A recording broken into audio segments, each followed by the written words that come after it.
Hello friends, welcome to daily exam bites YouTube channel. ఈరోజు మనం April 23 current affairs గురించి మాట్లాడుకుందాం.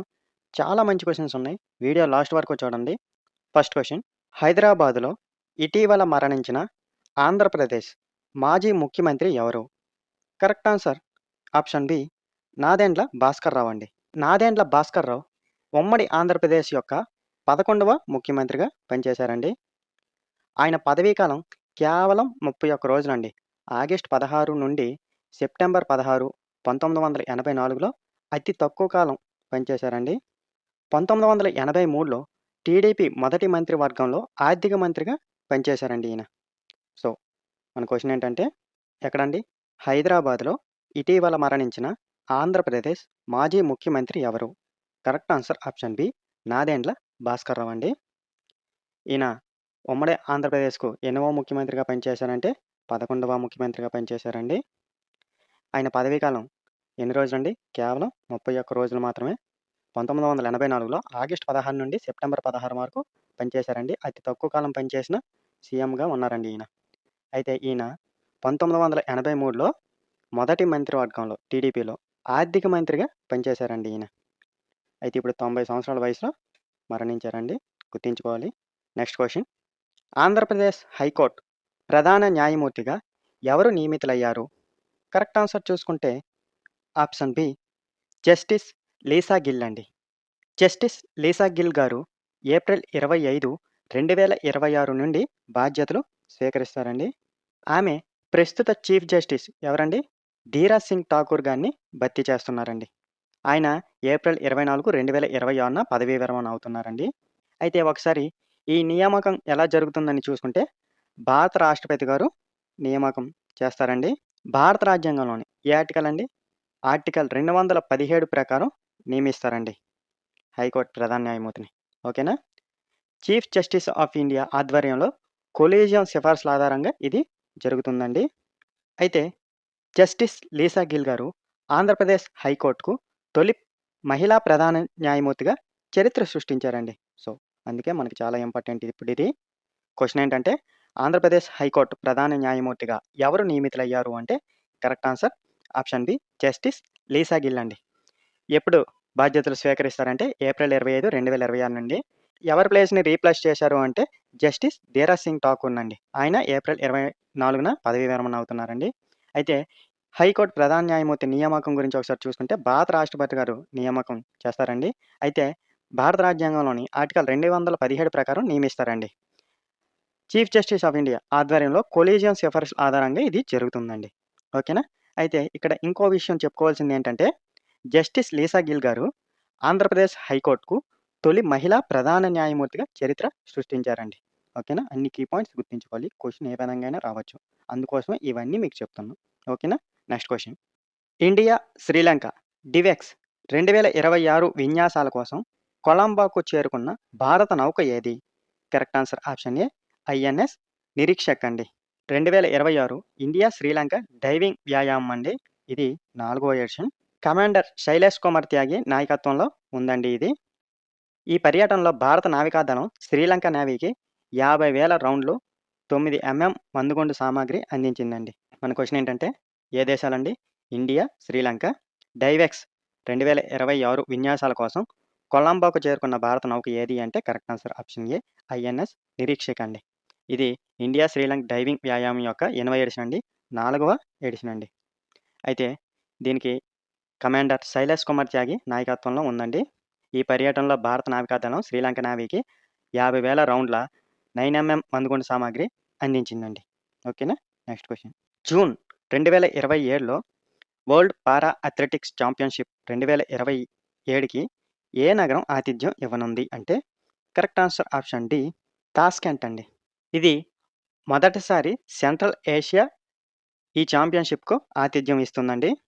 వేదిక ఎక్కడంటే ఒలింపిక్ సిటీ మెయిన్ స్టేడియం అండి.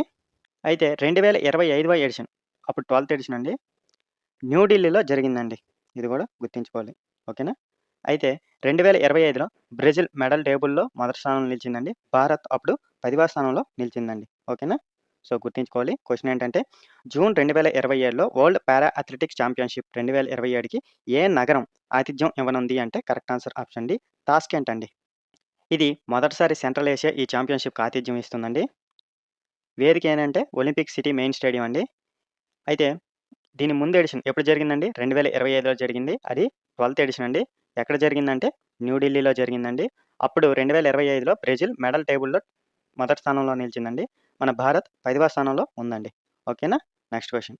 వందే మాతరం 150 సంవత్సరాల వేడుకలను కథాకథనం ద్వారా జరుపుకోవడానికి భారతదేశం ప్రారంభించిన చలనచిత్ర పోటీ పేరు ఏమిటి? Correct answer option D. VM frames film contest అండి.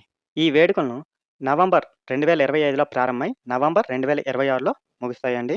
ముఖ్య వివరాలు చూసుకుంటే పోటీ విభాగాలు షార్ట్ ఫిల్మ్స్ అండి 15 నిమిషాల వరకు ఉంటుంది. మ్యాక్సిమం లెంత్ 15 నిమిషాల వరకు. ఏఐ ఆధారిత ఫిల్మ్స్ అయితే 3-5 నిమిషాలండి. రీల్స్ అయితే అప్ టు 1 మినిట్ వరకు అండి. బహుమతులు చూసుకుంటే మొత్తం 50 లక్షలు ఉన్నాయండి. చివరి తేదీ మే 7, 2026 అండి. సో గుర్తుంచుకోవాలి. వందే మాతరం ఎన్ని సంవత్సరాల వేడుకలండి? 150 సంవత్సరాల వేడుకలను కథాకథనం ద్వారా జరుపుకోవడానికి భారతదేశం ప్రారంభించిన చలనచిత్ర పోటీ పేరేమిటి అంటే correct answer option D. VM frames film contest అండి. అయితే ఇవి ఎప్పుడు ప్రారంభమై ఎప్పుడు ముగుస్తాయంటే నవంబర్ 2025లో ప్రారంభమై నవంబర్ 2026లో ముగుస్తాయండి. అయితే పోటీ విభాగాలు ఒకసారి చూసుకుంటే షార్ట్ ఫిల్మ్స్ అండి అప్ టు 15 మినిట్స్ వరకు. ఏఐ ఆధారిత ఫిల్మ్స్ అయితే 3-5 నిమిషాలు ఉండాలండి. రీల్స్ అయితే అప్ టు 1 మినిట్ వరకు అండి. బహుమతి చూసుకుంటే మొత్తం 50 లక్షలు ఉన్నాయండి. చివరి తేదీ మే 7, 2026 అండి. ఓకేనా? Next question. అసెంబ్లీ పూర్తయిన తర్వాత చివరి పరీక్షల దశలోకి ప్రవేశించిన స్పేస్ టెలిస్కోప్ ఏది? కరెక్ట్ ఆన్సర్ చూసుకుంటే option C. Nancy Grace Roman space telescope అండి. ఈ Nancy Grace Roman space telescope ముందు పేరు ఏంటి ఉండేదంటే wide field infrared survey telescope అండి. నాసా యొక్క మొదటి చీఫ్ ఆఫ్ ఆస్ట్రానమీ అయిన డాక్టర్ నాన్సీ గ్రేస్ రోమన్ గారి పేరుతో ఈ పేరు పెట్టారండి. ఆమెను మదర్ ఆఫ్ హబుల్ అని పిలుస్తారండి. అయితే సాంకేతిక వివరాలు ఒకసారి చూసుకుంటే ప్రయోగ వాహనం స్పేస్ ఎక్స్ ఫాల్కన్ హెవీ అండి. కార్యాచరణ స్థానం ఏదంటే లాంగ్రాంజ్ పాయింట్ 2 అండి. భూమి నుండి సుమారు 1.5 మిలియన్ కిలోమీటర్ల దూరంలో అండి ఇది. ప్రత్యేకత ఏంటంటే ఈ హబుల్ కంటే 100 రెట్ల పెద్ద ప్రాంతాన్ని ఒకేసారి చిత్రించగలదండి.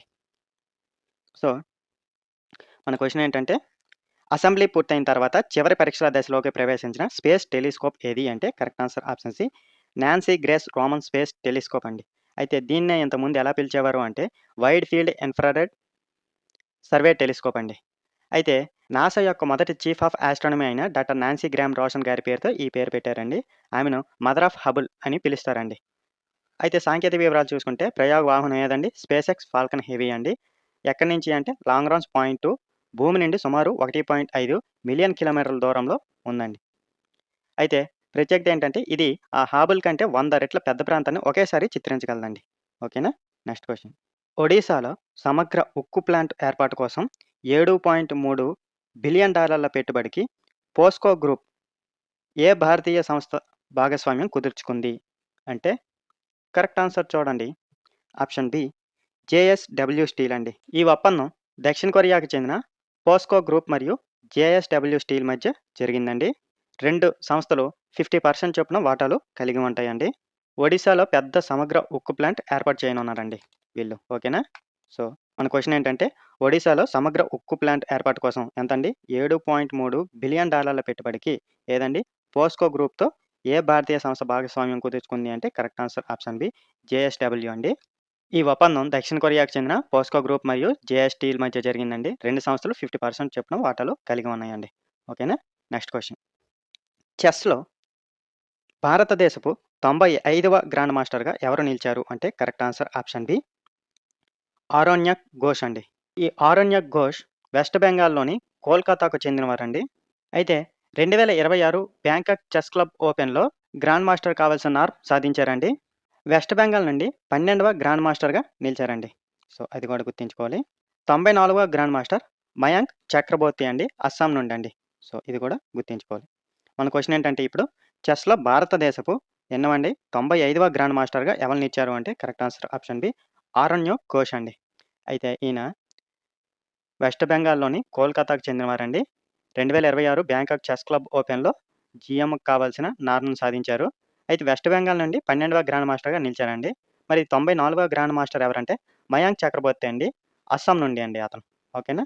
Next question. మెయిల్ మరియు ఎక్స్‌ప్రెస్ రైల్లో ఉన్న రిజర్వేషన్ లేని దివ్యాంగజన్ కోచుల్లో ప్రయాణించేందుకు ఇండియన్ రైల్వేస్ ఇప్పుడు ఏ గుర్తింపు కార్డ్‌ను అనుమతించింది? కరెక్ట్ ఆన్సర్ చూసుకుంటే option C unique disability ID అండి. Unique disability ID card department of empowerment of persons with disabilities జారీ చేస్తుందండి. ఇంతకుముందు రైల్వే ప్రత్యేక ఫోటో ఐడీ అవసరం ఉండేదండి. ఇప్పుడు యూడీఐడీ కార్డ్ ద్వారా ప్రక్రియ సులభతరం చేయబడిందండి. ముఖ్య లక్ష్యం ఏంటంటే యాక్సెసిబిలిటీ మెరుగుపరచడం అండి. సో, మన క్వెషన్ ఏంటంటే మెయిల్ మరియు ఎక్స్‌ప్రెస్ రైల్లో ఉన్న రిజర్వేషన్ లేని దివ్యాంగజన్ కోచుల్లో ప్రయాణించేందుకు ఇండియన్ రైల్వేస్ ఇప్పుడు ఏ గుర్తింపు కార్డ్‌ను అనుమతించింది అంటే correct answer option C unique disability ID అండి. అయితే ఇది ఎవరు జారీ చేస్తారు అంటే యూనిక్ డిసేబిలిటీ ఐడీ కార్డ్‌ను department of empowerment of persons with disability జారీ చేస్తుందండి. ఇంతకుముందు రైల్వే ప్రత్యేక ఫోటో ఐడీ అవసరం ఉండేదండి. ఇప్పుడు యూడీఐడీ కార్డ్ ద్వారా ప్రక్రియ సులభతరం చేయబడిందండి. ముఖ్య లక్ష్యం ఏంటంటే యాక్సెసిబిలిటీని మెరుగుపరచడం అండి. ఓకేనా? Next question. దశాబ్దం తర్వాత ఏ దేశం సాఫ్ మహిళల ఛాంపియన్‌షిప్‌ను నిర్వహిస్తుంది అంటే కరెక్ట్ ఆన్సర్ ఆప్షన్ ఏ భారత్ అండి. సో, దానివల్ల పాకిస్తాన్ వైదొలిగిందండి ఈ టోర్నమెంట్ నుంచి. 2026 సాఫ్ ఉమెన్స్ ఛాంపియన్‌షిప్ గోవాలో నిర్వహించబడుతుందండి. అయితే తేదీలు చూసుకుంటే మే 25 నుండి జూన్ 7, 2026 వరకు జరుగుతుందండి. వేదిక చూసుకుంటే పండిట్ జవహర్లాల్ నెహ్రూ స్టేడియం, మార్గావ్ అండి. ఓకేనా? సో, ఎంతకాలం తర్వాత అండి?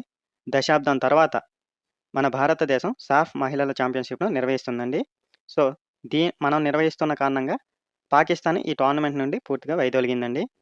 అయితే ఎక్కడ జరుగుతుంది అంటే గోవాలో ఈ టోర్నమెంట్ నిర్వహించబడుతుందండి. ఎప్పటి నుంచి ఎప్పటి వరకంటే 2026 మే 25 నుండి జూన్ 7 వరకు నిర్వహించబడుతుందండి. ఎక్కడ అంటే పండిట్ జవహర్లాల్ నెహ్రూ స్టేడియం, మార్గావ్ అండి. ఓకేనా? Next question. Quiz of the day అండి. మనం ఆల్రెడీ ఈ క్వెషన్ గురించి డిస్కస్ చేసాం. ఆన్సర్ మీకు గుర్తుంటే కింద కామెంట్‌లో చెప్పండి. వందే మాతరం 150 సంవత్సరాల వేడుకలను కథాకథనం ద్వారా జరుపుకోవడానికి భారతదేశం ప్రారంభించిన చలనచిత్ర పోటీ పేరు ఏమిటి? మీకు ఆన్సర్ తెలిస్తే కింద కామెంట్‌లలో తెలియజేయండి. ఈ వీడియో మీకు ఉపయోగపడితే లైక్ చేయండి. అలాగే మీ ఫ్రెండ్స్‌కి కూడా షేర్ చేసి సపోర్ట్ చేయండి. ఇలాంటి కరెంట్ అఫైర్స్ కోసం మా ఛానల్‌ని సబ్స్క్రైబ్ చేయండి. Thank you for watching.